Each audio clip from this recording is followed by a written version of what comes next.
As we watch this video, each minute that passes reminds us of the precious moments a person clings to when trapped alive under the rubble of a disaster. As they desperately wait for rescue, they listen for the sound of a search dog who will save their life.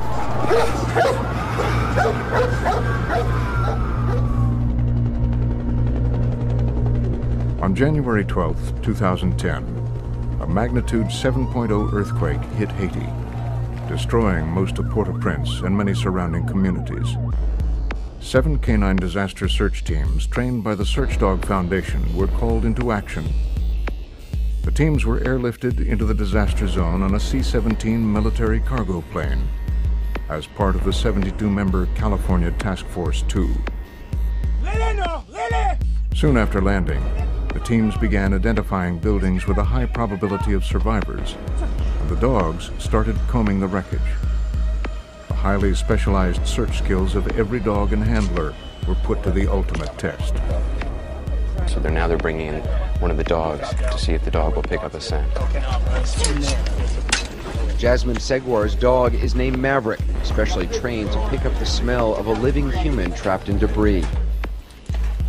For victims buried alive beneath rubble, every minute counts. 3 days into the deployment, Captain Bill Monahan and Hunter were searching a neighborhood near the presidential palace when Hunter alerted on the scent of live humans. 3 teenage girls were found, buried alive under 16 feet of broken concrete. It was a 4-story building that had collapsed, and he started off on the search. He penetrated in under these floors and kept trying to get in where these people were, which is what they try to do. Rescue workers pulled the girls from the wreckage and provided first aid. In all, SDF teams helped bring 12 people to safety during their 16-day deployment.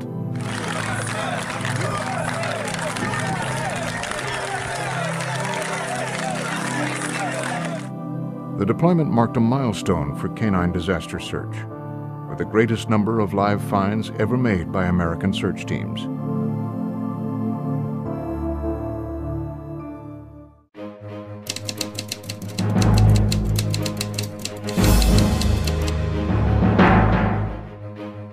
In 1995, retired schoolteacher Wilma Melville was deployed to the Oklahoma City bombing with her black lab Murphy as part of the Los Angeles County Task Force. At that time, there were only about 15 FEMA-certified search dogs in the U.S., and Wilma returned home determined to do something about this. In 1996, she founded the National Disaster Search Dog Foundation. Its mission? To strengthen disaster response in America. Wilma designed a program based on partnering rescued dogs recruited from animal shelters and breed rescue groups with firefighters and other first responders. She partnered with nationally renowned trainer Klaus Davern, and together they developed a new, streamlined training methodology that raised the bar for all search team training in America. When you take a dog to a collapsed building, it's an area completely foreign to the natural instincts of a dog. We train the dogs on this kind of obstacle so that they will not mind peculiar footing, heights, things that tilt and sway under their feet. Easy, wait. In 2001, the deployment to the World Trade Center disaster put the Search Dog Foundation in the national spotlight. Suddenly, Americans understood the value of canine firefighter search teams and learned about a little group based in Ojai, California, that was providing these teams to the nation. The frantic hours after September 11th showed us how rescue dogs played a vital role in helping to find trapped victims and recover bodies. They patrol the rubble after a disaster, but who makes sure there are enough rescue dogs to answer the call? The Search Dog Foundation is the only organization in America solely dedicated to rescuing dogs and partnering them with firefighters at no cost to their departments or to taxpayers. It is a small organization doing big things for America. With a staff of 10, a board of 7, and an army of volunteers, the Search Dog Foundation is a lean, efficiently run, stable organization. the nation's leader in the field of canine disaster search. Yes, sir. Search.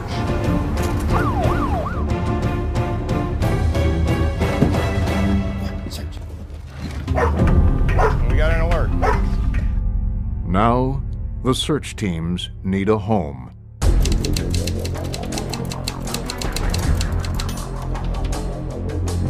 When we train our canines, we can only train them to a certain level with what we currently have. We have literally looked for every rubble pile that was a decent size. And they stay for 2 weeks or 2 months, and those rubble piles disappear. Those rubble piles are not the best we can do. We can bury a victim only inches deep in a rubble pile that's heaped along the side of a road or heaped at a recycling center. We need to bury victims 10, 12, 15 feet. You have to have a facility that provides those kind of props, that provide a way of changing those props, to keep changing the different levels of trainings of the dogs and keep challenging the dogs. The Search Dog Foundation is stepping up to its greatest challenge to date, the creation of a national training center where rescued dogs become rescuers and where all of America's search teams receive the advanced training they need for the most difficult rescue operations. This is a must-do project that calls upon the can-do spirit of America, mobilizing the resources, talents, and energy of the private and nonprofit sectors to bring a life-saving gift to the nation at no cost to taxpayers. This facility is needed, just a facility that is specifically for training canine disaster search teams. It doesn't exist anywhere in this country. If you have a facility that can simulate those situations and the range of environments that you're going to be in, I mean, that's, like I said, it's worth its weight in gold.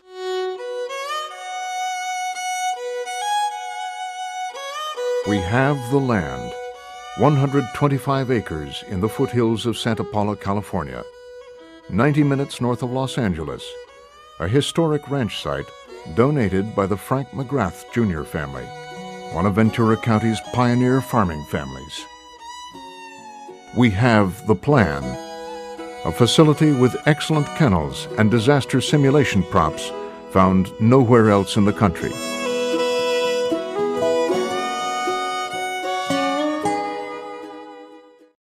Join the Search Dog Foundation in saying to the country and the world, we have not forgotten. America's search dogs need a home, and our firefighters need a place to train. Join the Search Dog Foundation in showing the nation that, working together, we can give our communities the disaster response resources they require and deserve. The clock is ticking.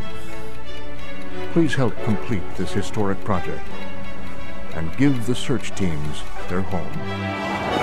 Hey, there's somebody down here!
Contact the Search Dog Foundation to be part of a national training center, to be part of the search.